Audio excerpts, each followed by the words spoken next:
ಯುಕೆಯ ಪ್ರಧಾನಿ Keir Starmer ರಾಜೀನಾಮೆ. ರಾಜಕೀಯ ಬಿಕ್ಕಟ್ಟಿನ ನಂತರ ಅಧಿಕಾರ ತ್ಯಜಿಸಿದ ನಾಯಕ. ಬ್ರಿಟನ್ನ ಪ್ರಧಾನಿ ಕೀರ್ ಸ್ಟಾರ್ಮರ್ ಸೋಮವಾರ ತಮ್ಮ ಹುದ್ದೆಗೆ ರಾಜೀನಾಮೆ ನೀಡುವುದಾಗಿ ಘೋಷಿಸಿದ್ದಾರೆ. Every decision I've taken has been about putting the country I love first.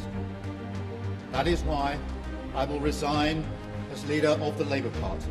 Labour ಪಕ್ಷದೊಳಗಿನ ತೀವ್ರ ಒತ್ತಡ ಮತ್ತು ರಾಜಕೀಯ ಅಸ್ಥಿರತೆಯ ಹಿನ್ನೆಲೆಯಲ್ಲಿ ಅವರು ಈ ನಿರ್ಧಾರ ತೆಗೆದುಕೊಂಡಿದ್ದಾರೆ.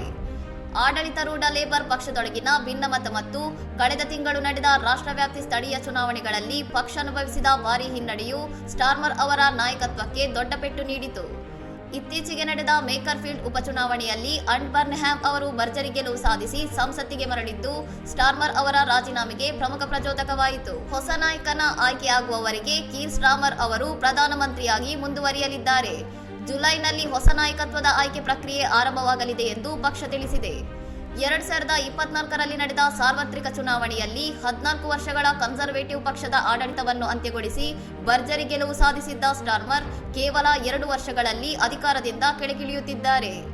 ರಾಜೀನಾಮೆ ಘೋಷಿಸುವಾಗ ಭಾವುಕರಾದ ಸ್ಟಾರ್ಮರ್ ತಮ್ಮ ದೇಶ ಸೇವೆಯ ಅವಧಿಯನ್ನು ಸ್ಮರಿಸುತ್ತಾ ಇನ್ನು ಮುಂದೆ ತಮ್ಮ ಕುಟುಂಬದೊಂದಿಗೆ ಹೆಚ್ಚಿನ ಸಮಯ ಕಳೆಯುವುದಾಗಿ ತಿಳಿಸಿದರು. ಇನ್ನಷ್ಟು ಸುದ್ದಿಗಳಿಗಾಗಿ ನೋಡ್ತಾ ಇರಿ ಸೌರಂ ಟಿವಿ.